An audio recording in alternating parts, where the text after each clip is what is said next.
lunchtime lecture. So I'm just going to take a couple of minutes to tell you about what we're doing here. So this EBC is an idea of actually trying to bring together everyone here at EBC that cares in any way about visualization, visual data analysis, visual data presentation. We're aiming for broad scope.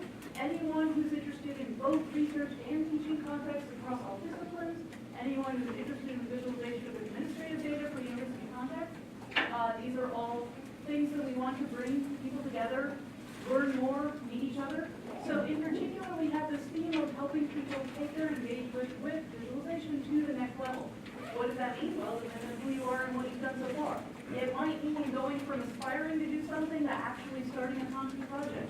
It might mean going from something that's been smaller to something that's more in-depth. It might mean taking something that's already quite substantial and then increasing it even more. And the way we're doing this is through this kickoff series where we've got 5 lectures over lunchtime and 1 mixer event at the end of getting people a chance to actually talk to each other and find out who all is interested and make connections in that way. We've also compiled a list of all visualization courses that we know of that are offered, and we would love to get also additions and corrections to that list. So, one key thing, if you're already in this room, you have figured out that we have moved the talks. 2 of them are going to be in the journalism building. There was such a fantastic response that we were afraid that people wouldn't fit. So we've moved all of the talks to here. We've also rescheduled one talk. Ben Schneiderman's talk, The Primer on Big Data, was going to be 2 weeks ago when we had our snow day of doom. And so that is rescheduled to next week, 1 week from today. I'll be giving a talk also 1 week after that. Charles Barrow will be giving a talk the week after that. Then we'll have a Visit Across UBC event of actually 3 speakers from a mix of departments, computer science and health services. And then finally we'll end up with our mixer. So all of these are going to be here in this room. I want to thank the sponsors of this. So this has been sponsored by DFP, which is Designing for People. That's actually the group that is running this classroom and research space. The Peter Wall Institute for Advanced Studies, which is also partially funding this event, and some support from BSI, the Data Science Institute. Let me also thank my other organizers. I'm the one who happens to be standing here and talking now. This was actually catalyzed by a visit from Ben Schneiderman. Ben, can you stand up and wave so people know who you are? Ben is visiting us here through the Peter Wall Institute and is typically at the University of Maryland Computer Science. And you also have yet another talk which you should announce, which is today, right? Right. Which is, first let me say, this is an exciting opportunity here.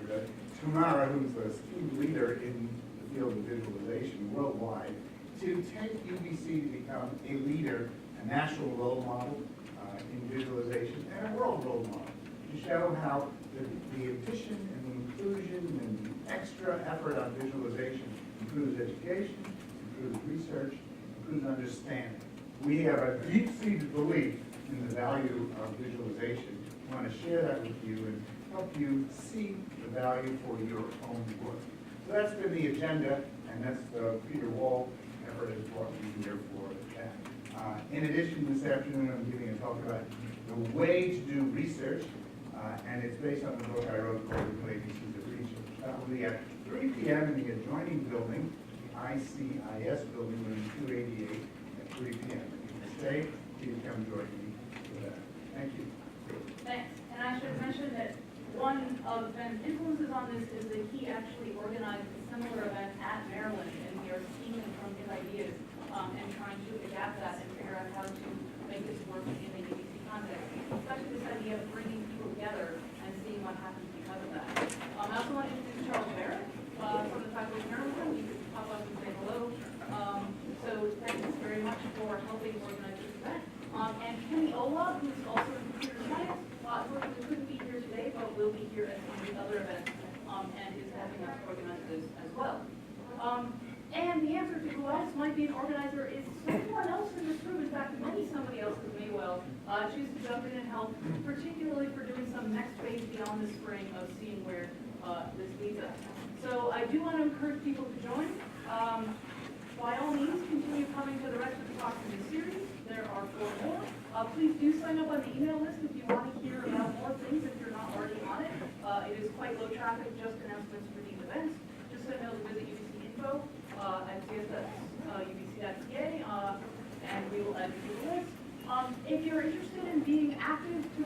going to be one of the folks listed as a core participant on our website for faculty, staff, and postdocs. Please do. And/or, as I mentioned, volunteers and organizers. Just a brief walk through that website, which we went live last night, so nothing like just in time delivery of results on that. We've got a bit about the people organizing, the folks that are interested, so you can already start to meet each other even in advance of the Mixer event. We do, in addition to these kickoff lectures, which are here, we have let me quickly go through these, where were we? Right, we have started to compile this list of every course that we know of that has a substantial visualization presence in departments ranging from computer science through the Master's of Data Science, educational psychology, forestry, geography, the iSchool, journalism, psychology.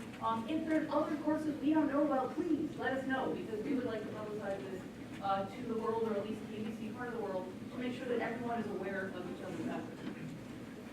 So, with that, let me actually hand things off to Charles, who's going to introduce his speakers.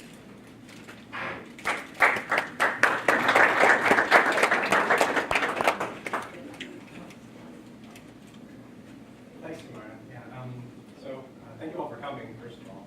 It's a really exciting time to be launching off this series, set back aside.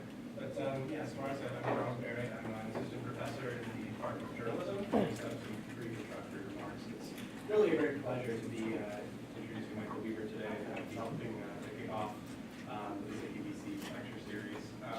So Michael is currently a postdoctoral fellow in the ABC Department of Political Science.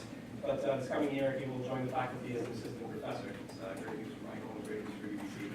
So it's a well-deserved recognition of the work he's going to present today. He's conducting a research on a pressing and timely subject, albeit one that really comes into especially sharp focus only by examining some events that occurred roughly a century ago. So Michael's work focuses on the politics of violence, in particular the legitimation of state and non-state violence, as well as the causes and consequences of ethnic violence. His work has been published in the Quarterly Journal of Political Science and the American Political Science Review, where the material comprising today's talk was first published a few years ago. In addition to work on lynching, Michael's also studied the effects of electing ethnic political parties, as well as violence in India and Indonesia, the effects of military service in the American Civil War on racial attitudes, and the effects of inflammatory political rhetoric on violence. He questioned framing the work he's presenting today is this, though. How does violence become publicly unacceptable? So to address this question, he's used data visualization to examine the historical shift in attitudes, in which the American public progressively began to recognize the unconscionable and largely unaddressed problem of lynching in the late 19th and early 20th century. So the shift in attitudes was possible, in part because of the tremendous growth of communication networks and national media coverage of this. Public discourse about lynching moved from open or tacit endorsement to widespread condemnation. While locals had justified lynchings in their own areas, wider publicity of this practice exposed lynching to distant, unsupportive audiences and allowed African Americans to safely articulate counter-narratives and condemnations of this practice. As an American myself, I'm intensely conscious of this history of racial violence. And as a scholar of journalism, though, I've always held out hope that the mass media can make this violence, that the mass media that makes this violence so apparent would also have the effect of revealing these vicious crimes to the broader public and prompting examination of serious moral failures that need to be addressed. The United States is one of the world's darkest histories of racial violence, but it's also prompted some of the most active, urgent, sophisticated public discourse on the subject through the mass media. So what I find most exciting about Michael's work is that it verifies this effect, establishing the critical role of the mass media in facilitating condemnation of atrocities and public discussion of the need for change. It's all the more exciting that he achieves this and makes the point so vividly through the use of data visualization. Please join me in welcoming Michael Weaver.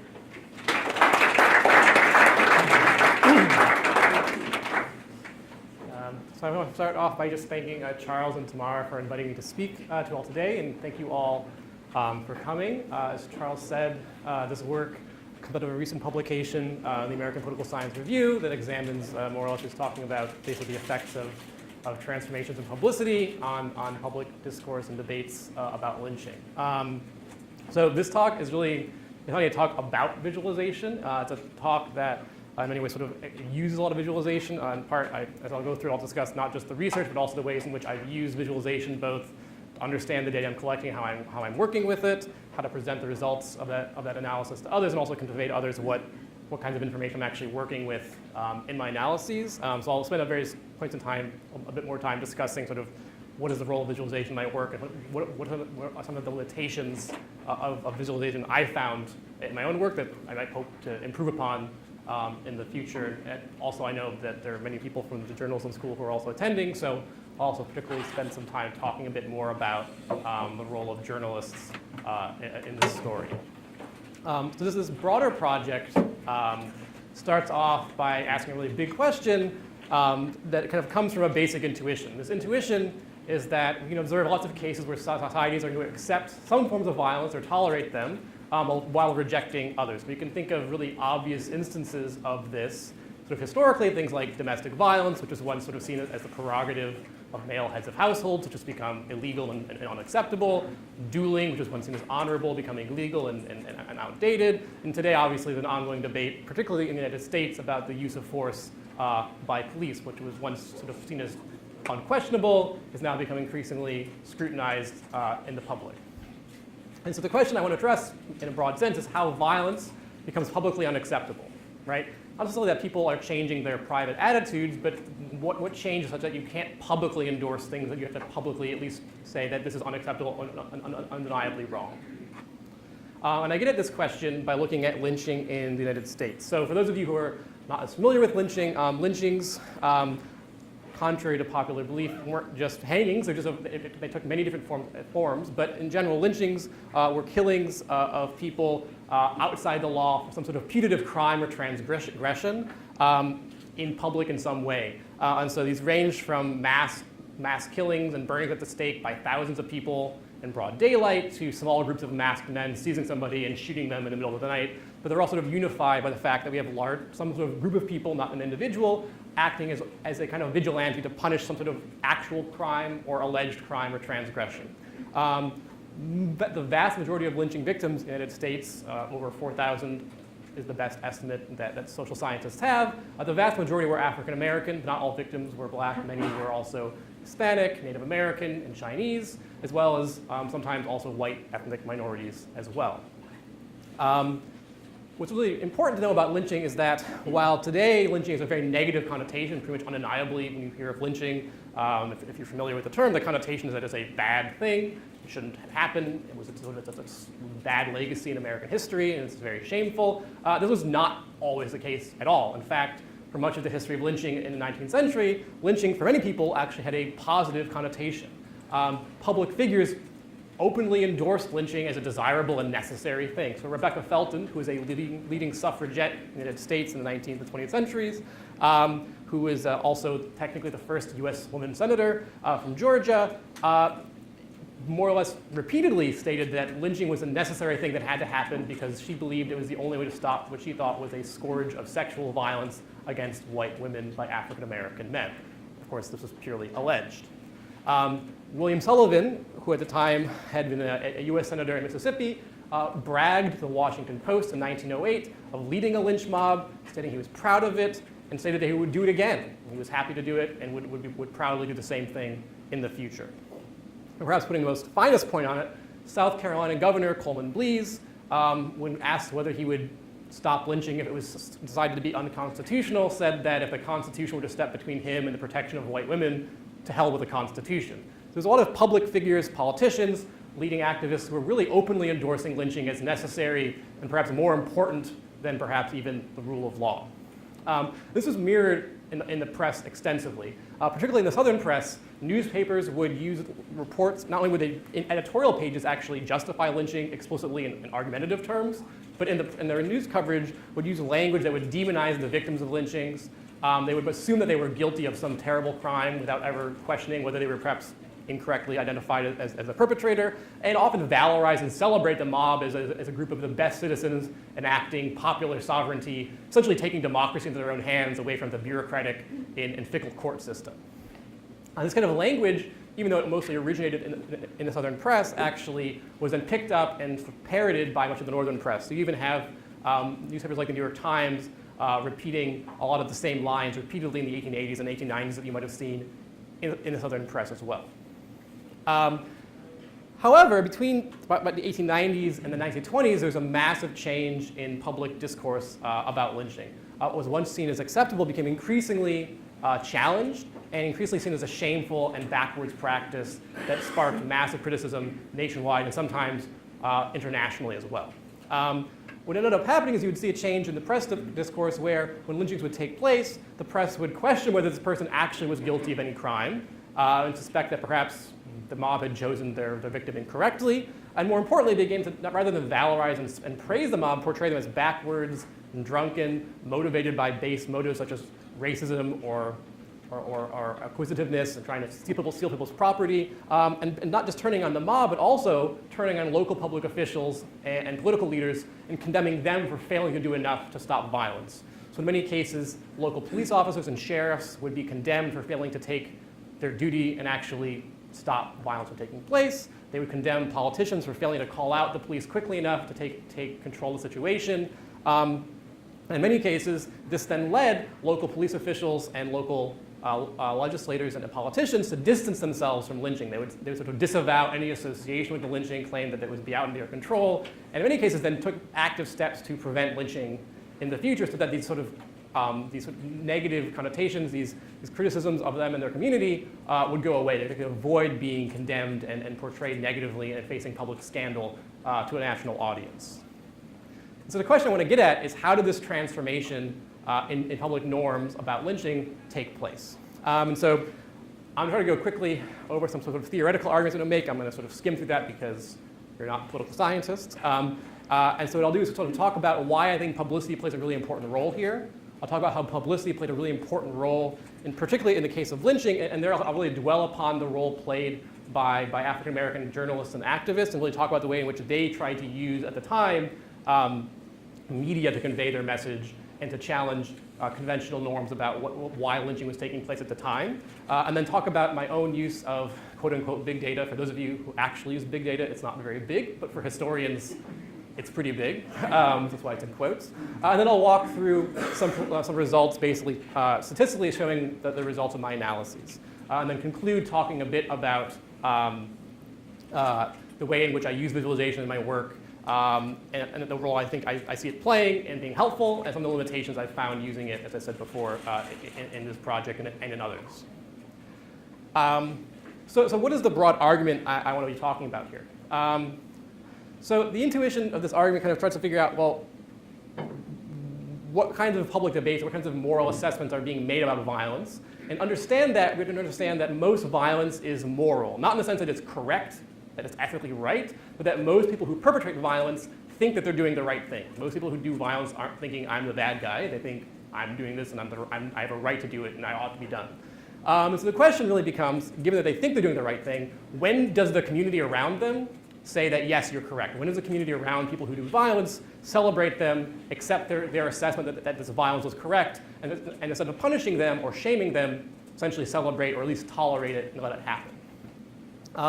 And the basic intuition I have is that, well, that's going to be more likely to happen when people are going to publicly accept or tolerate or justify violence when the people who are doing it are more powerful. And I think there's a reason for this are more or less four. The first reason is that people who have more power in their communities, potentially more access to things like news outlets and other ways of sort of disseminating their messages to a broader audience. And so they're able to frame what they're doing. They're able to portray both sort of in argumentative terms why what they're doing is justified, but also present a story about what events led up to the violence and how that violence took place, and portray those events in a flattering light that makes their violence seem acceptable or fit a narrative that makes it seem plausibly correct.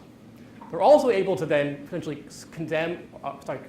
criticize or silence people who are going to challenge them in some way in terms of what they're doing. So people who might criticize their arguments or say that their account of what happened is incorrect can be silenced if people who are engaged in violence are quite powerful. Finally, it's also the case that people who might not be victims of violence but think that it's wrong anyway, if the people who are doing violence are very powerful, they really are going to risk losing access to really important people, potentially economic opportunities, access to local political leaders if they criticize them. And so the costs of criticizing perpetrators are quite high when those people who are doing violence are quite powerful. And this can create a situation where the people actually who are doing violence can sort of dictate what are the public debates, what are the public stories about why this violence took place, why it might be justified, and what events led up to the violence, such that people are no longer really willing to criticize or even challenge what's happening because everyone sort of knows what happened, but what they know is the story being told by people who are doing the violence itself. So the question is, how do you challenge this? And the argument that I make is that essentially transformations in publicity along two dimensions play a really key role. The first is what I call an expansion of reach, which is more or less the geographic scope of an audience. So imagining basically having an audience that previously was relatively local, now this can be expanded by reaching an audience that's much further away. That's important because when that happens, people who are further away are, on average, probably much less likely to buy into or share any local norms that justify the violence, right? So just sort of a priori, people who are further away might be more critical anyway because they don't understand or buy into the norms about why this violence is happening to begin with. And then second, it's much easier to be critical if you're further away because, again, people who are engaged in violence locally can silence critics who are nearby, but people who are criticizing them hundreds of miles away really can't be violently suppressed. So it's really easy to be critical of violence when you're further away.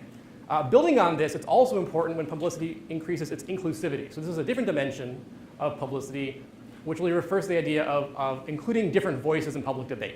Typically, what I'm thinking of here is that people who are victims of violence or people who support them locally are going to be less able to criticize violence because if they do so, they're going to be risk being re-victimized by people who are engaged in violence to begin with. But if they're able to speak, they can challenge the justifications given for violence, make arguments explicitly against it, but also challenge the stories that are being told about what is happening with violence and what events led up to it. And so they can actually contest both the facts of what's happened and sort of the interpretation of what we should do given those facts as well. And importantly, inclusivity, right, giving voice to people who are victims of violence, can actually be enabled by expanding the reach of publicity because it gives them a new audience who actually is interested in what's going on and a place where they can actually go to locations outside of wherever they're from originally to actually share their message and find a venue for people who are willing to listen to what they have to say. So in short, expanding the publicity allows a couple of key things to happen. At the very least, it's going to challenge any sort of dominance of people who are justifying violence in public debate, right? People who are, whereas previously, only kind of public debate available would be people who were justifying violence. Expanding publicity creates an opportunity for criticism to emerge. And potentially, under some conditions, this criticism of violence can actually impose reputational costs on communities and people who let violence happen. And actually, if those costs are big enough, lead people to actually value stopping the violence altogether because they'd rather have not had the violence and avoid all this external criticism that might be costly in a number of different ways. So that's relatively abstract. What does this look like in the case of lynching? So in the case of lynching, it's important to note, first of all, that people criticizing lynching locally within the US South could suffer many different violent threats and even potentially death. So African Americans who are sort of ordinary citizens who condemn lynching could sometimes be beaten in the street or sometimes be lynched themselves. And African American newspapers that criticized lynching saw themselves shuttered, their editors put in jail, and in many cases the editors also had their lives threatened and were forced to leave their communities. So it was very difficult to criticize lynching locally within the US South, even for whites. Even white critics of lynching sometimes found themselves threatened with the violence as well.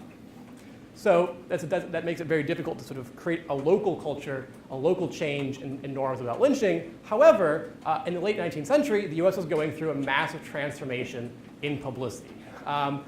So this kind of had, again, two key elements. The first is that there's a massive change in technology at the time. In the late 19th century, the railroad networks in the US expanded more than threefold in terms of the coverage that they gave throughout the country.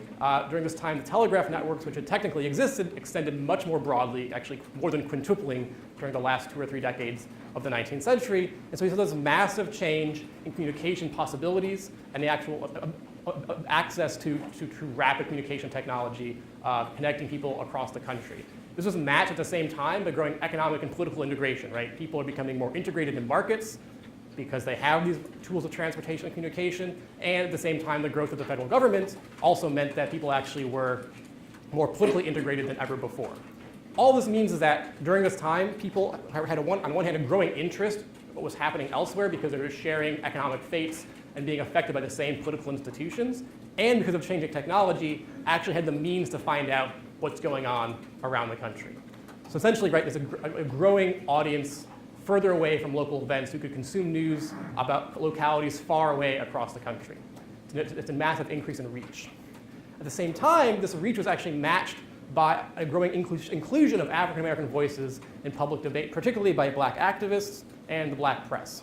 And most importantly, these activists actually drew heavily on this change in reach. One of the things that was going on that allowed activists to be involved directly in criticizing lynching was the fact that a lot of these activists were actually connected by a national organization of African American journalists, which is really hard to imagine in an age without rapid communication between journalists across the country. And actually, in many cases, all of these activists had very close relationships with the telegraph operators. So for instance, the NAACP had a connection with the Associated Press and the wire services to find out about any threatened lynching that was coming across the wires at any point in time, and they would immediately issue a press release even before a lynching maybe had happened. When there was even just a threat, they could immediately report it and take action and start framing the issue and start criticizing any local officials who failed to take action. So it was really a deliberate use of this technology made by activists at the time. I want to focus really quickly on kind of two key elements of this that's really important. One key story that kind of really illustrates the importance of these national networks that were enabled by communication technology is Ida Wells. So Ida Wells Barnett was a newspaper editor in Memphis, Tennessee, and she vociferously condemned lynching many times in her newspaper. But after one particularly intense editorial, local whites, in particular, actually the local white press, called for her killing, essentially, on the pages of the newspapers, and she was forced to leave Memphis, and her newspaper ended up being closed down. And so on one hand, you might think this is evidence that, okay, these local elites could actually shut down criticism. But in fact, what happened is that because Ida Wells belonged to this national organization of black journalists, she already had connections in New York City, immediately began publishing with a newspaper in New York City, and actually had a much larger audience than she ever had before. And then later on, she went on to work internationally, cultivating anti-lynching sentiments against the US South in England and across the US North in a series of lectures. Importantly, she, along with other black activists, really clearly understood that publicity was key. The key thing that they saw was really important was actually having their own investigators go into the US South, find out what actually happened in lynching events, and then disseminate this information, challenging whatever narratives the white Southerners would tell, and then therefore, based on that, kind of criticizing lynching and saying the premises people are giving for why they're doing these lynchings are wrong, and so we should first reject it, and then second, engage in policy to stop it. Alongside people like Ida Wells, you also have the black press engaged in a very similar set of activities, the most important of which was the Chicago Defender. And again, these black activists were really enabled by technology. So what's really important in this case is that these black newspapers were some of the first adopters of photographic reproduction technology, which is really key because during this time, many lynch mobs actually took photos of themselves doing the lynching, and they would disseminate these as postcards to friends and family, sort of celebrating the event, which obviously is really heinous. What's very interesting is that the black press would then surreptitiously obtain these postcards and then reproduce them on the pages of the newspapers. And really, this was very early in photographic printing technology for the press, with the express aim of really reframing these photos and portraying them as, look how barbaric these white people are, killing people on a Sunday in front of women and children, like really changing the narrative and then using the photographs against the people who took them. It's also the case that they also made use of the fact that they were well connected through the rail networks and the telegraph. So for instance, whereas most black papers could say nothing about lynching, Chicago Defender took advantage of the fact that Chicago was well integrated along the railroad lines throughout the US South, and so they actually had black Pullman porters bring the paper and distribute it surreptitiously among the black population in the US South, sort of spreading anti-lynching messages in places where they couldn't be produced locally. So all of this negative publicity was generated in part by larger audiences being more critical, and then particularly being fomented by black activists who took advantage of the situation, made a lot of criticism and it really turned a lot of lynching events into scandals that attracted sort of national notoriety. And Southerners took notice. So when Ida Wells criticized Southerners in England, they were livid. They were really upset that they thought they were being slandered and unfairly having their reputation tarnished before, the English gentry. And they really wrote about it. They were very concerned about this negative publicity that they were receiving. When Ed Johnson, who was lynched in Chattanooga, Tennessee, while awaiting hearing his case before the Supreme Court of the United States, the Attorney General of the United States investigated and was prosecuting the local sheriff, and the local newspaper felt that our entire community is having its reputation tarnished. It's unfair to have the entire community, rolled up into scandal when only a few individuals took this action. So there was a great concern among leaders in many southern communities that this scandal was going to harm the reputation in a number of very important ways. And so ultimately, many elites politically and economically turned against lynching. Their main concern wasn't that necessarily that lynching was wrong inherently. They just thought that, even if it's unfair that we're criticized, even if that, this reputation we've obtained isn't really correct, that we don't think we're doing that much lynching and it's not as bad as people say, nevertheless, it's bad for business, it's bad for drawing foreign investment, it's bad for drawing investment from northern capital, and it's also bad because it drives away potential immigrants who might make our economy more vibrant. They're pretty explicit about this in the press, that they're saying, look, we can't let this reputation happen. If we let it happen, we're going to lose out. It's not about their changing belief about what's right or wrong. It's costly to sort of have lynchings and then to publicly endorse it. It looks bad, and then we're suffering the consequences. So ultimately, with local elites turning against lynching, they often then took direct steps to stop it, either asking police to take more proactive measures to prevent lynchings from taking place, and engaging in a number of other activities to sort of stymie lynch mobs by sort of hiding people who might be lynched in other places and deploying police who are going to use force against the lynch mobs to stop them. So that's kind of the broad narrative of what I think happened historically, drawing on a pretty extensive literature from historians on the history of lynching. When I go about testing this, I go about it in quite a different way because I'm a political scientist. I end up using a lot of statistical modeling to see, do these arguments hold out sort of in aggregate historically in the United States? And so to do that, I have to think a little bit how we would go about testing it. One of the problems is that you can't just look historically at the US over time and say, oh, look, in the late 19th century, lynching kind of became less popular over time, and say, look, over the same period of time, we see a massive growth in sort of the national public media and the national public sphere, because lots of things are causing the change in both lynching, and lots of things might also be causing the change in public debate and public discourse becoming much more national.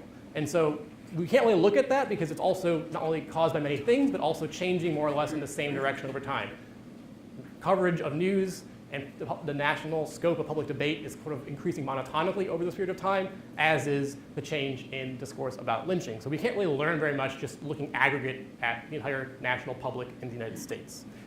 So I take advantage of the fact that the exposure to this new publicity, the exposure to a national public, grew unevenly over time. Some places got more connected more quickly than other places. So essentially there was a growing difference in access to communication technology over this time, which means because of that, there's different exposures to different communities over time. So basically, some communities grew faster in their exposure than others, and we can leverage that difference to figure out what's going on in terms of being exposed to publicity and what its consequences are for lynching. And so to do that, we have to think about what are some key observable implications of this argument that would hold sort of not at the national level, but at the local community level in terms of its access and exposure to the national public.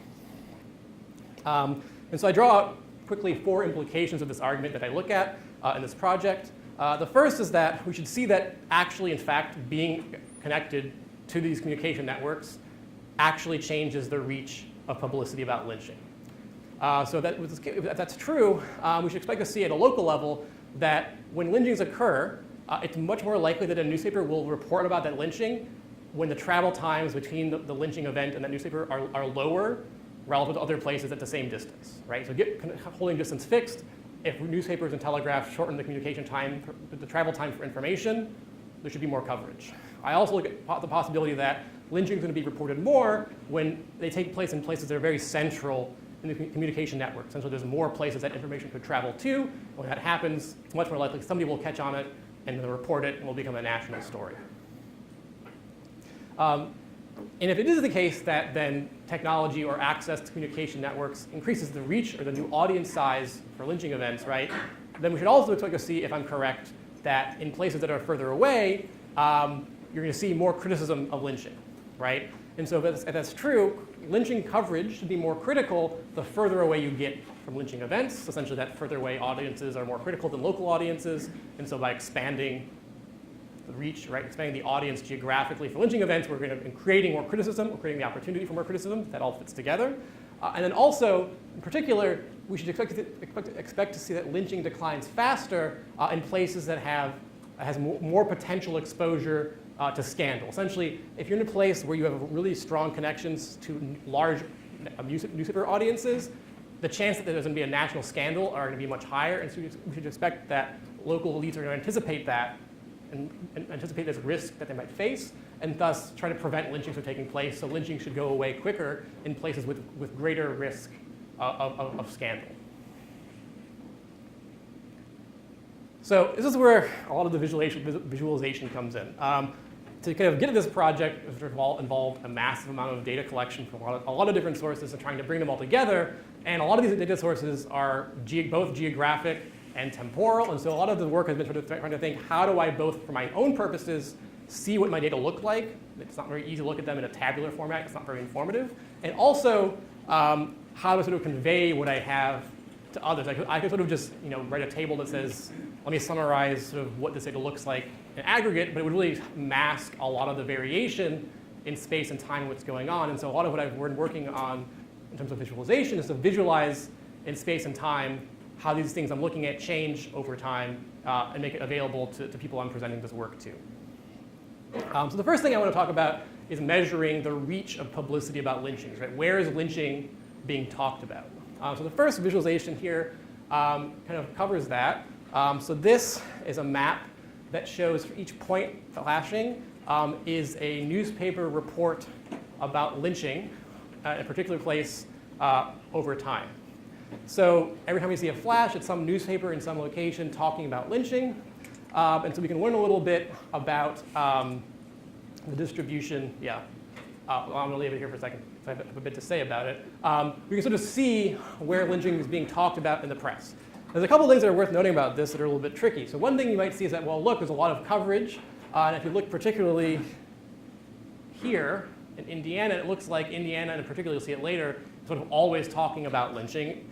And this map is sort of then a little bit misleading because what's going on is that we're seeing only sort of the numerator, not the denominator. We don't know where all the newspapers are, and we don't even know where all the digitized newspapers are on this map. We just see where they're talking about newspapers in a given issue that's been digitized on an online archive. And so as a result, this map can sometimes be misleading because we're seeing geographic patterns not induced by the actual coverage, but geographic patterns induced by sort of the availability of data.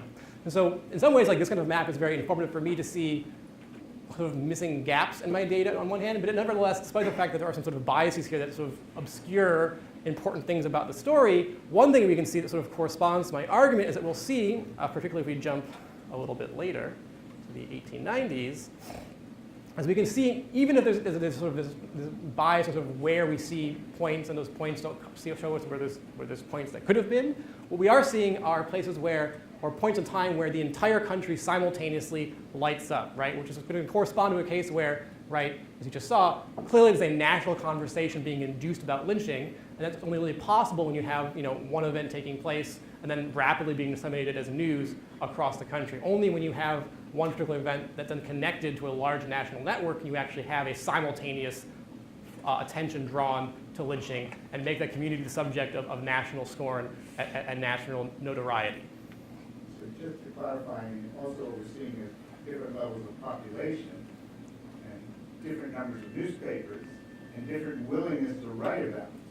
Well, you're seeing not many things. You're seeing willingness to write about it, presence of newspapers, as well as digitization of newspapers, right? So there's also the problem is that this corresponds to where population centers are, but it's also not showing you where there are papers, but they haven't been digitized. So for instance, look at the South. Like the absence here is not because they're not writing about it.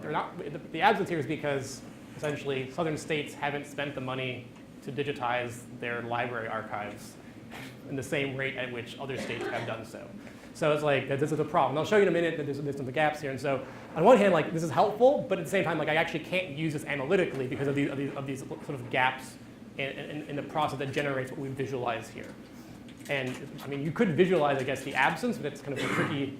It'd be hard for me to figure out how do I convey to you like the absence of what could have been relatively. So that's one of the tricky things I faced writing this.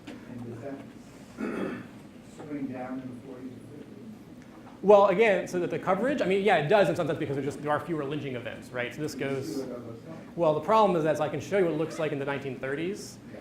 But again, part of the problem is that something's not telling you is that the sample of newspapers changes over time. So like one of the major sources of newspapers like ends in 1920, so we can't necessarily see a lot. But there is a substantial drop off in this period of time.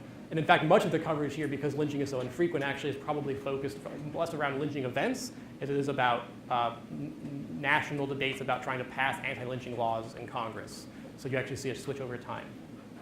Before you change, could you show us perhaps an iconic lynching, like Emmett, for instance? Well, that's later. I can show you one. Let's do. I'm going to show you this quickly. So this is, so if you look down here, as soon as we get to April 1899, you're going to see one light up. This is the lynching of Sam Hose. Like this massive like bump up there is basically there's this national debate that actually lasts several months around this burning alive of Sam Hose in Georgia. That really sort of sparks a real push at the time to initially to get a national anti-lynching legislation, but inevitably it fails. They weren't able to do that at the time. Yeah. So what we are seeing is newspapers reporting about lynching in a positive or negative way, or it's just... This is just an aggregate. I mean, this is essentially just a keyword saying you're talking about lynching, and you can validate that like the vast majority of times that lynching is used as a keyword is actually corresponding to a lynching event, or at least corresponding to a debate about lynching. This is not showing you the direction of coverage. It's just saying that they're just mentioning it, period. Yeah. It's going to be the number of newspapers mentioning it. So obviously in large cities there are many newspapers, so you're going to get more coverage. You could like scale it relative to the number of people in a place, but I'm trying to give you a sense of like where's a lot of talk about these things. And obviously cities are going to have a lot more because there are more people there, more consumers of the news, and so you're going to see a lot more of it in these places. So where did this data come from? So this comes from 4 different digital newspaper archives that basically have their own limitations, each of them. But what's really advantageous about this approach, and rather than looking at what many social scientists typically do, like picking something like the New York Times or the Washington Post, some newspaper of record, we're actually looking at sort of the geographic spread of as much news as we possibly can over this period of time. So I'm actually looking at more than 3,000 different papers over this period of time. Actually, the full period of time might be more like 6,000 to 8,000 different newspapers. And the coverage is national, but as you'll see, it's pretty uneven, both in space and time. But nevertheless, it allows us to look at big city daily papers along with these small town weekly papers that are way out in the middle of nowhere. And it really gives us a sense of what the full scope of what public debate and discourse about lynching was. In total, this includes about 9 million issues in this 60-year period. And because the content is searchable, this shows us the 1.2 million articles that mention lynching explicitly. And then I also could then find data, subsequently we'll use data on words and key phrases that correspond to lynching discourses. Since this is a pretty computer science heavy crowd, it sounds like. You might wonder why I'm not using like text modeling, which would be much more advantageous. The main problem is that we're looking at OCR text. Like this is stuff that we have printed material from the 19th century that's been scanned with variable quality, and it was also printed with variable quality, and then en masse run through text digitization. And so you end up with a lot of transcription errors. And so I'm currently working on trying to figure out how to get around that problem, but it's quite difficult to apply out of the box many common forms of text analysis to quite messy data in this way. And so there's some limitations there in using that. But if you want to talk about that later, I'd love to do that. So right now, it's a pretty blunt instrument of just looking at kind of keywords that have been validated using hand coding of several thousand articles. This gives you a sense of like how we have serious geographic disparities in coverage. Some places have a ton more coverage. The darker it gets, the more coverage we have of digitization.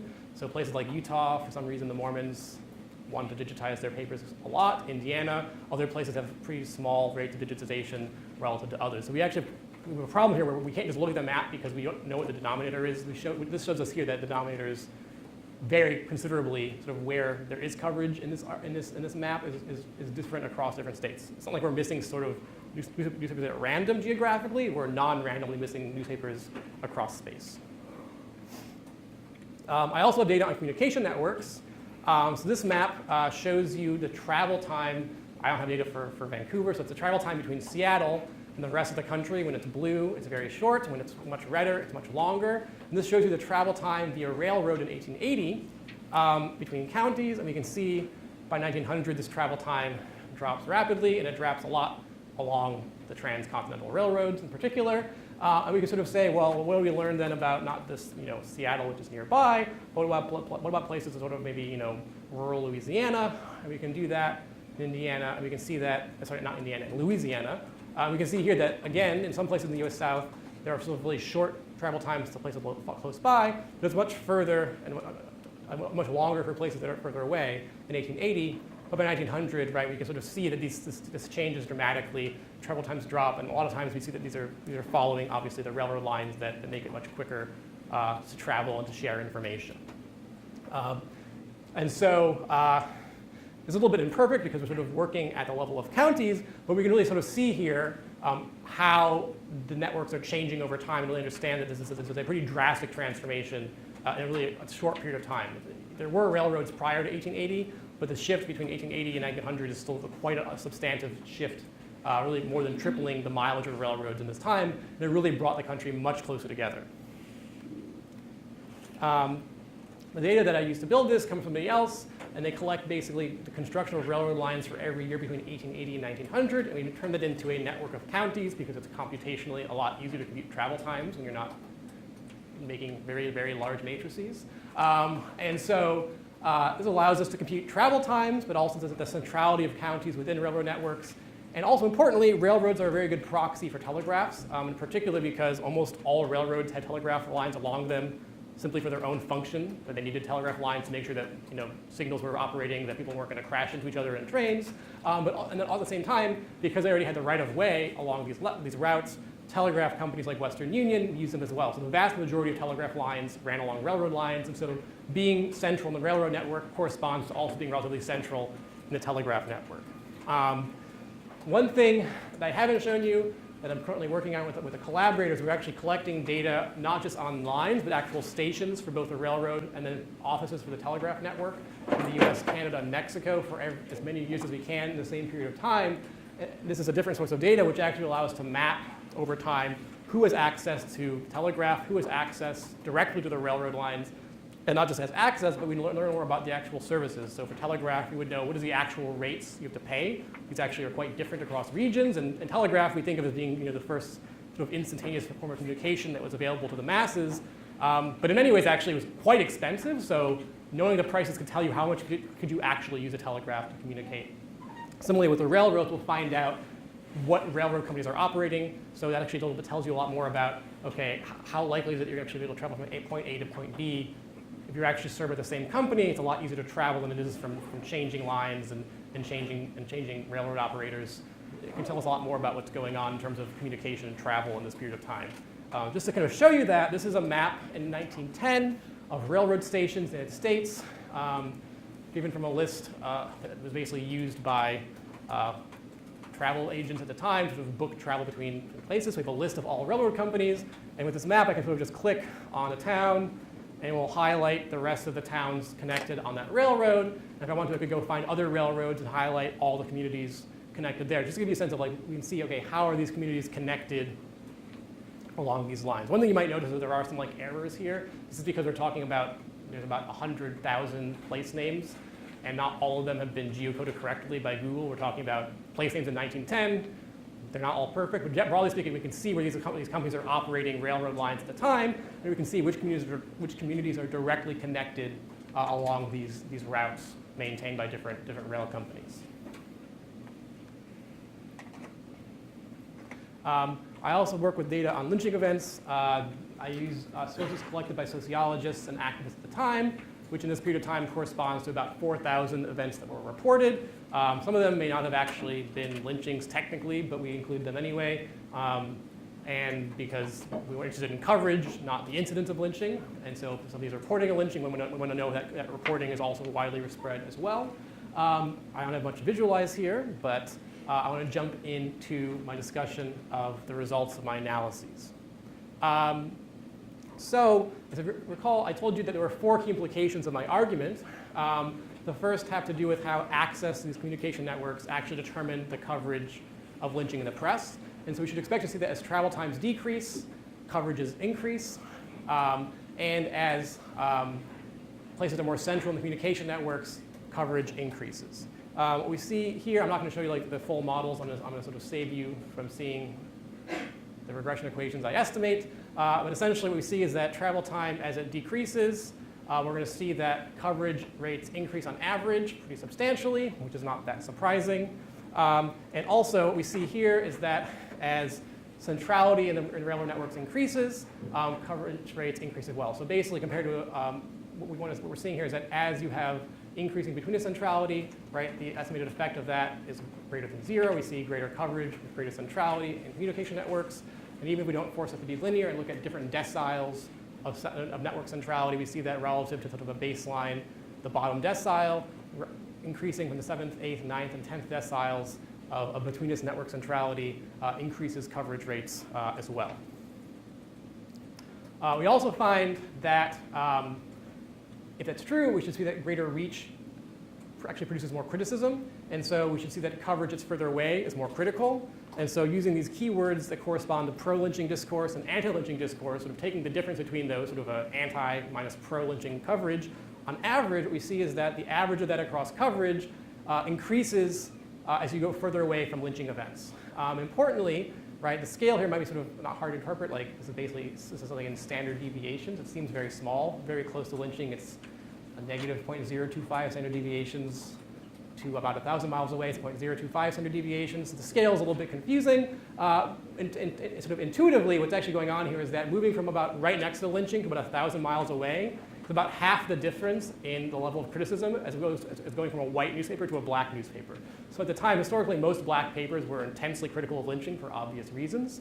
And so essentially, going further away actually is pretty substantively changing the content of white newspapers in the way that they talk about lynching. Going further away means that they're much more critical of lynching than ones that are close by.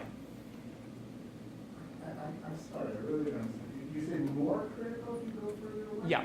So it's anti minus pros. Anti-lynching. So it's anti-lynching minus. Isn't that against lynching? So it's more criticism. More criticism of Yeah. lynching. As they go further away. Yeah. But then there's this flare out of bias or. Well, yeah. I mean, basically, there's like very few points that are that far away, so you have a lot of variance there. Well, so going from Mississippi to Georgia might be as far as going from Mississippi to Chicago, but those are two, there's more lynching in the South, right? Yeah, so this isn't really accounting for that, really. I mean, you could do that, so if you want to include like something that basically accounts for like the actual newspaper itself. But I mean, this is just on average further away, produces more criticism. Yeah. Yeah, I mean, you can be like, you could calculate like the directionality, but on average, it's that further away is more critical. So much the directionality as the latitude. Well, it's both, right? The latitude would be. The South be more. Well, it depends. I mean, so part of the argument is that people who are locally are more invested in being supportive of it and being further away, you could be more critical. But yes, in principle, like you'd expect that to be more true going north than it is going east and west within the South. But generally speaking, most of the lynching coverage is going to be further away, is going to be much further away. I mean, like Mississippi's not that; it's actually pretty close to Georgia. Like Texas to Georgia might be like far, but like generally speaking, they're much closer than they are to the west or the northeast or the upper Midwest. Would you find the directionality? Because I would guess is that southern lynchings would be criticized in the north, but northern lynchings would not be criticized in the south. Yes, so that is true. There aren't that many northern lynchings. What is interesting is that Southerners are particularly critical of the North for being hypocritical. They said that Northerners don't criticize their own lynchings as much as the Southerners do, which actually is sort of why I don't do specifically the directionality. People are going to be more critical of things that are further away than they are that happen in their backyard. And so that's generally probably true of the North as well, that they happen and then, at least within that community in the North, they're not as critical because they try to defend their reputation. You don't see a lot of newspapers saying, my community is terrible, because if they did that, presumably the people who subscribe will no longer do so, right? There's an obvious market incentive to not do that. And then the last thing we should expect to see, this is unfortunately not a visualization, is that lynching should decline faster in places that have more exposure to the national public. So this exposure essentially is basically, it's the newspaper circulation for every major daily paper in the country, and then we basically weight your access to that by railroad travel time. So the closer you are in railroad travel time to say circulation, large-scale circulation, the more potential exposure to the national public you have. What we see is that across a variety of different specifications that I don't want to get into at the moment, basically increasing access to circulation decreases the expected probability of a lynching across a variety of different ways of looking at it. And importantly, it's actually not about populations. You might think, well, high circulation papers are actually in places that have lots of people. But actually, if you measure this in terms of access to population, you don't find the same result. And even if you control for population access in the same way, you still find that increasing circulation access predicts reductions in lynching. So it's not about population. It seems to actually be about exposure to audiences and newspaper audiences in particular, rather than exposure to people per se. Okay, so that's just a quick summary of the results. What I want to do now is sort of conclude by making a few comments, both about where I can travel with these results and also the role I see of visualization playing in this project and my work more generally, and also about related projects to build on this as well. So a couple of things that you may have noticed is that in the broad argument, I made a claim about how inclusivity of publicity makes a difference, right? That the inclusion of black voices at the time made a big difference in changing the way that people talked about lynching. I didn't really present any result of that today. So one thing I'm still working on in this project is looking at how did campaigns by the NAACP, by people like Ida Wells, who went on actual publicity campaigns, on lecture circuits, who issued press releases, how did their activities in the press actually change the way that white newspapers talked about lynching? So that's one thing that's work that's ongoing. The second thing is that my argument also should imply that lynchings actually stop because of external criticism, that if a community has a lynching event, then that becomes widely publicized. They then receive mass criticism and condemnation in the national press, that subsequently that community should be less likely to have a lynching than other communities that had a lynching but didn't get criticized. So I am working on that as well. That's actually quite a tricky thing to analyze from a causal perspective, because you have to have a lynching first, and then to find comparable lynchings, it's quite tricky to do that. But that's something also I'm working on, so I've not shown you that yet, but again, that's something I'm working on. And then the last thing you might think is, well, all I've shown you is that publicity sort of can be used to make violence less acceptable. But intuitively, I think for many of us, especially now, it's believable that changes in publicity might also be used to make violence more acceptable and more legitimate. And so one part of this project I'm working on currently is to look at that question in particular around the case of lynching through the film The Birth of a Nation. So those of you who are unfamiliar, Birth of a Nation was essentially the first major feature film that attracted a large national audience in the United States. It was a film made by D.W. Griffith, who was one of the first major filmmakers in the US. And whereas most films that previously were quite short and aimed at sort of lower class people in the urban areas, this film was a very long film. It was more than 2 hours. It was really marketed to all of America and really pitched itself as a sort of high culture that could be really presented to everybody and really to be celebrated, not as a sort of mass entertainment, but as something to be really consumed and viewed as something culturally valuable. So not always important in terms of film history, though. This film also was a full-throated endorsement of white supremacy and racial violence against African Americans.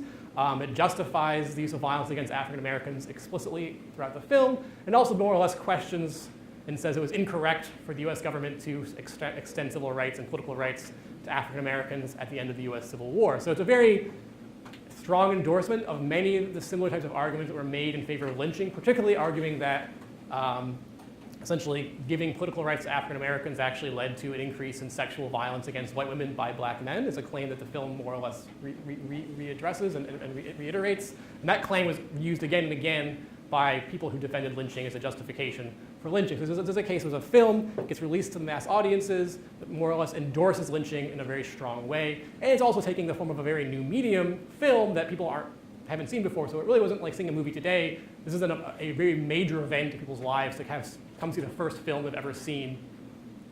And this is really the first one that went nationwide to communities that didn't have movie theaters, that didn't have projectors. So it really was a major cultural event that could really shape political attitudes and behavior. So what I'm doing right now with an RA is we are basically mapping, as the first step, where this film was shown. So using a lot of the same newspaper archives, we're creating a listing of where Birth of a Nation was shown over time. And what you can see in this map is these points are places where the film was shown over the entire run that we have so far. And these red dots are showing locations at points in time when they were shown, with the scroll down here telling us what year and what month we're talking about. And you'll see that this film is kind of moving around. And what's really interesting is that this film was shown as a road show. There weren't established theaters they could just distribute it to. So they actually had to basically take a traveling orchestra and a traveling set of projectors and go town to town to portray this, to show the film. And so eventually what this analysis will do once we have a full listing of showings is actually take advantage of these road shows travel trajectories and basically say, okay, it could have taken a different path, and if it had to take a different path, a different community might have gotten to see the movie, and so we're going to kind of exploit communities that were on the path it was taking and got to see the film versus ones that were off the path but could have been on the path, and sort of see what was the effect on racial attitudes as well as lynching and other forms of racial violence potentially induced by the film. So it's a way of getting at sort of the opposite direction. Does being exposed to a message that endorses violence might actually lead to an uptick in violence as well. Finally, let me talk a little bit about use of visualization. So in my work, I think there's sort of three key things I think I use visualization for. And the first is sort of for my own consumption. So one of the first things I did actually in creating these visualizations was not for others, but for myself. When I have a large amount of data, particularly data that's going to be temporal in some way, and since in this case it was both geographic and temporal, it's very hard just to look at it in a tabular sense, and even summarize it in a tabular sense. It doesn't really make a lot of sense to do it, and so as a result, you can't learn a lot about the data you're working with and think about how to use it and what you actually have and what problems it might have if you look at it and ignore the fact that it's both spatial and temporal. And so I actually just use a lot of visualization, in particular the ones that I showed you, at first just for my own sense of what do I have, what data do I have, let me diagnose what kinds of problems I might have with it that I might need to address in the analysis that I use. And so in that sense, it really was just, as a researcher, very helpful to be able to visualize these things and make use of it to actually proceed with using the data even before I get into any kind of an analytic approach.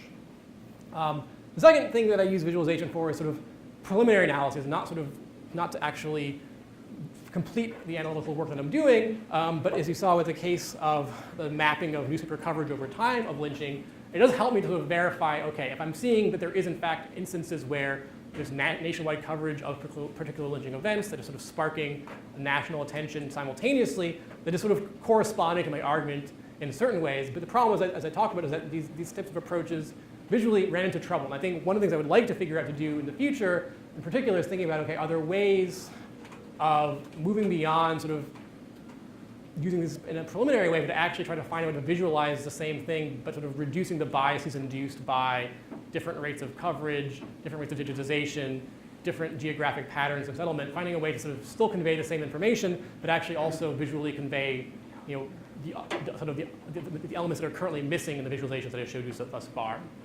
And then third, I think that I've also used visualization primarily sort of communicating what I'm working with in terms of data, and so also conveying historical trends over time that are important to my argument to both academic researchers and to a more general audience.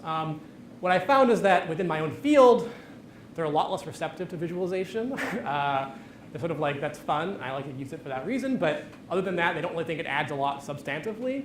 And so what I like to do is try to think about other ways for me to make the visualization do a lot more work substantively and persuasively to people who are researchers in my own field, who are going to be a bit more critical of what I'm presenting to them. In particular, right now I use a lot of visualization of sort of effect estimates. So I'm showing I have a statistical model and I find some effect. I can visualize that, and they're usually pretty accepting of that approach. But I'd like to find ways of moving beyond simply just showing the results of statistical models, trying to use these visualizations to actually tell a compelling story that they can believe that doesn't depend upon modeling and statistical estimates as well. So that's one area I'd like to improve upon. I think I found it very difficult to do.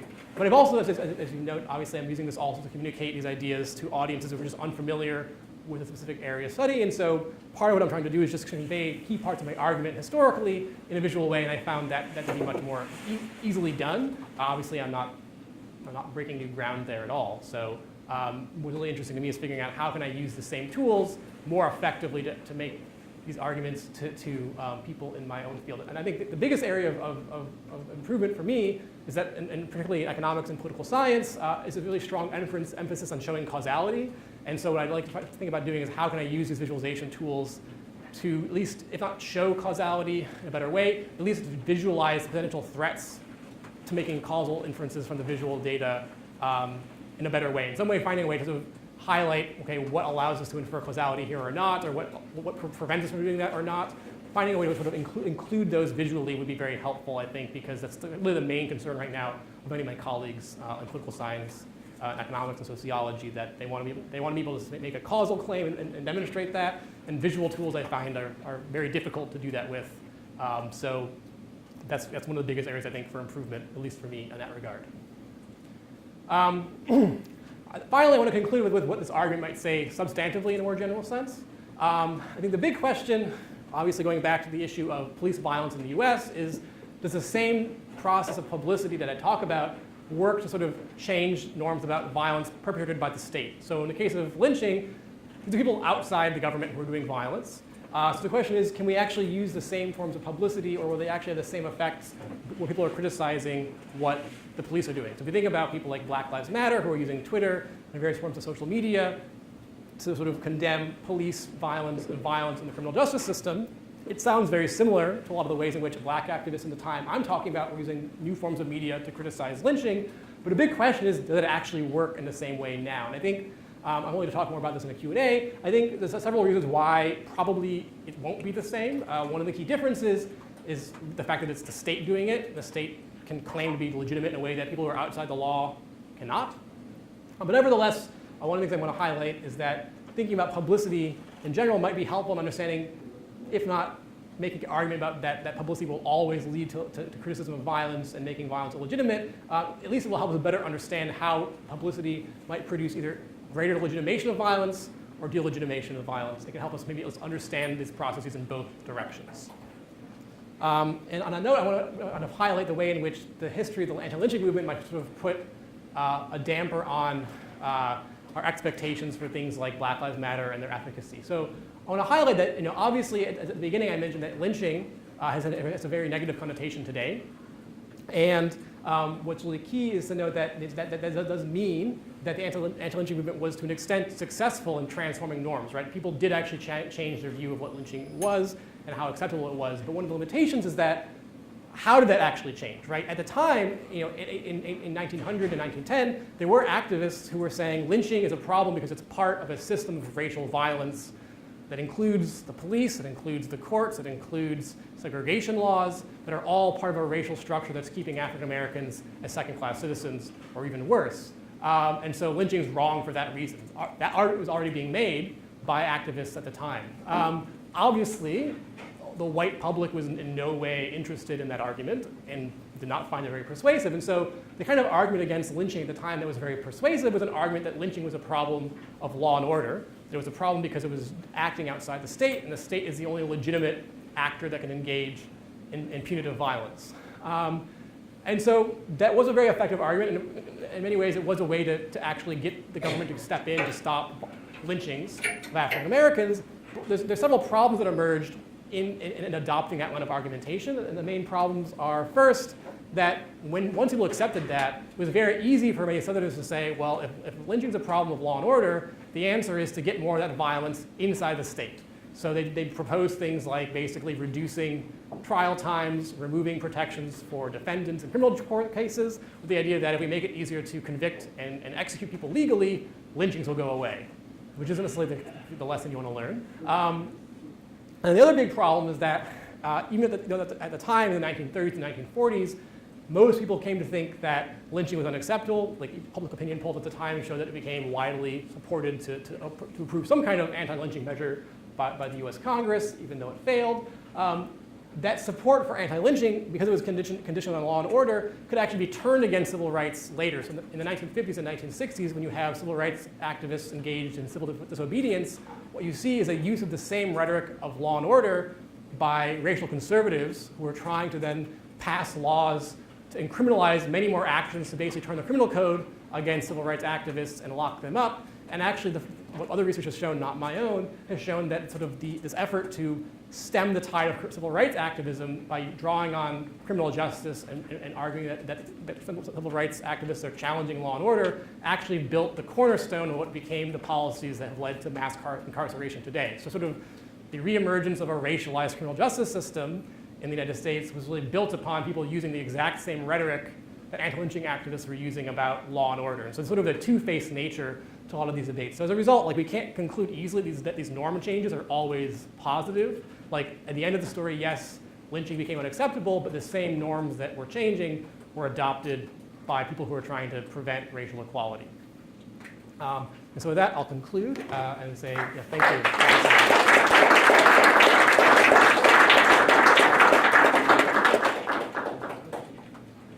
So I realize some people might have to leave because it's just about a 2.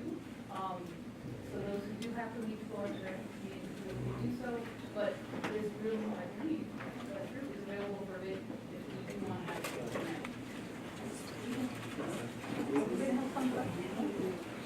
We're just going to give people a moment. If you have to leave to get to their next dinner class, we'll just give about a minute or so.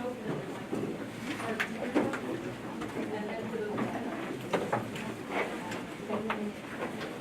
also a reminder, if you have not already signed up for next week's timer for Ben Schneiderman, because that was a changing date, please do sign up on the website.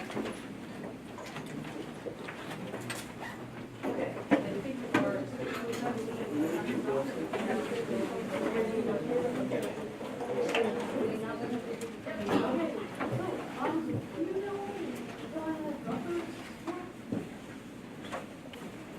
It might be, so John Drummond did a bunch of visualizations around changes in opinion around which ones in the States a century or 2 earlier than the days of disobedience. I think the role actually kind of very interesting. I love some of her ideas about trying to actually have to take a moment in history that changed previous history because opinions sufficiently changed and trying to actually looking back time visualizations. Yeah, no, that sounds very interesting. Yeah.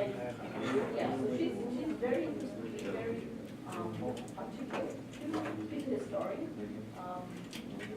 Yeah, I think like used to be at least that you could just type her in on the web and all kinds of. Okay, yeah, no, I'll definitely check it out. So, what's the name of Joanne? Joanne Drucker. Drucker? Joanna Drucker. Okay, that sounds good. Yeah.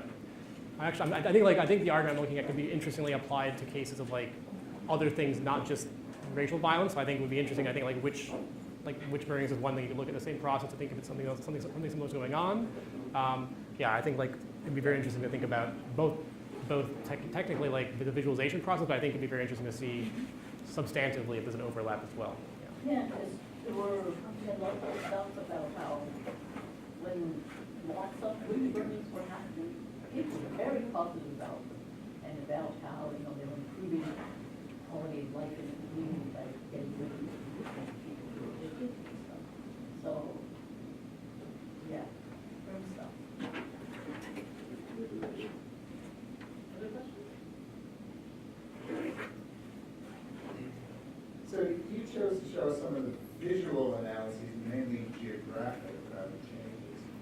I would think also an interesting approach would have been to do textual analysis of the newspaper article over time, or just what language they use, how they approach the position, popular sentiment.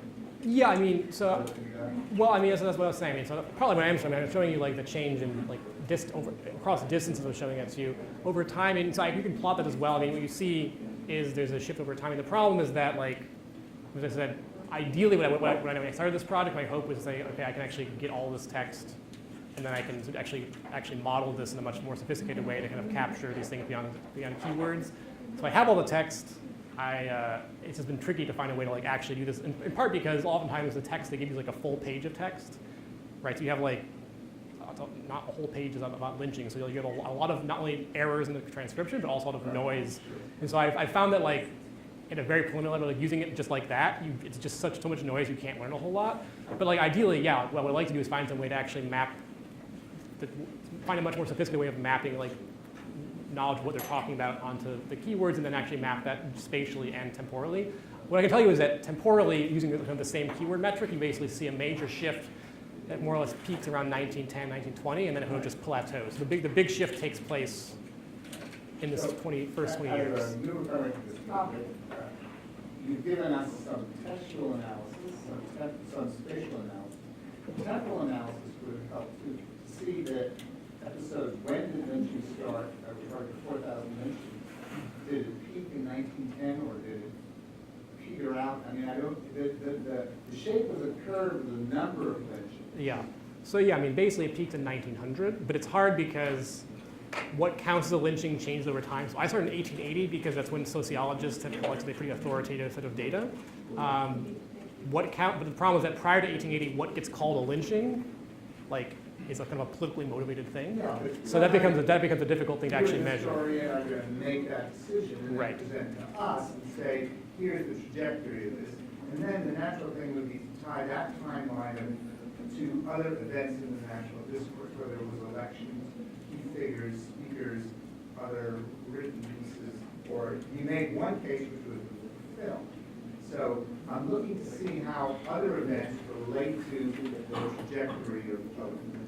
I mean, but when you say relate to me, you just want to know like where they occur in the timeline, or do you want to know if there's like a relationship? Did they stimulate and increase the number? Did they wind up? That's causality, and I mean that's the thing. I would be so yes. We've got to go there. We've got to at least right. take a look at that. Yeah, I mean I don't have those in here because when I present that to my colleagues, I would be like eviscerated. Sure. So that's why I haven't done that because you're like they just be like, why is this here? We all know this is meaningless for us. They would have been very trivializing. Common visualization graphic would show stock market price over a 5-year period and highlights the particular events in the corporate history. You can draw your own conclusions as to how those events in corporate history or national economic trends or unemployment policies related to it. But I think an obligation of the scholar would be to present the data as best as possible without making a false argument. Yeah, but I mean, I think you could do that. I mean, in this case, I mean, I don't think you can learn a ton because these things are. I mean, there's not. I mean, I guess you could present like a daily basis, but there's just not a ton of them. So like on a daily basis, there's just a lot of spikes, and so it'd be hard to know what's going on, particularly because a lot of these things are geographically determined, right? So lynching is a national event. You'd have to sort of correspond to some sort of localized trend. What's happening locally that's going on that's affecting these things. So the virtue, from my point of view, the virtue of what you're doing, you're demonstrating how a historian in the past might have been able to read a few hundred or a few thousand articles to try to make some kind of conclusion. Here, you've got tens of thousands or hundreds of thousands of articles are mentioned. You've got a huge volume of data, and you've opened up the possibilities for exploration, hypotheses, which are difficult to validate, we know, but at least you've made visible a vast amount more data to every one of us than we could possibly have gotten from traditional methods of scholarship, political and historical science. Yeah, I mean, that's the main goal of all of these things. That's why, I mean, that's part of the visualization is to demonstrate like what we have now. I mean, as I said, most people who've done anything similar to this at all with like newspapers in any kind of social science, as I said, it was basically like we'll pick 3 newspapers and kind of manually go through them and pick things out. And so the idea here is to say, well, we already have this data sitting here. Let's figure out a way to actually turn it into something useful. And rather than just look at historians who've had to read a few selective things, actually find a way like can we systematically find the patterns that they're saying? Is it actually we're going to see that at a mass scale rather than sort of being driven by the selection bias of what you happen to read? Sure. And I know you said you were just getting started with the Birth of the Nation data set, but I was wondering kind of looking forward whether you were hoping to glean something by cross-referencing the sort of Birth of the Nation roadshow, where it's steering with the other data set on press coverage and lynchings. Yeah, I mean, so, well, yeah, because what I'm interested in is basically, does this film change? I mean, because in general, I'm thinking on one hand, like lynching is becoming less acceptable over time. We have this kind of shock where like this film comes out and it's really, there's a lynching in the film essentially, and that basically gives a very strong endorsement of it. So we might not see lynchings kind of tick up because I mean, there just weren't that many lynchings after the film. But we can sort of see, does it affect lynching, but does it affect things like how the press talks about race? Does it affect the way in which they conceptualize like the difference between whites and blacks and African American rights? Like, so it might not affect lynchings as such, but it might affect other things that we think related to that. So it might say, okay, I'm going to see if in the area, after seeing this film, do you see a change in the way that newspapers are talking about race relations that might sort of indicate at least more tolerance for racial violence than they did previously? Like, so there's definitely going to be a connection there. I think it'll be much broader than just the lynching because you can also imagine other kinds of racial violence as well. So we'll kind of incorporate a much more broader purview for that. Yeah.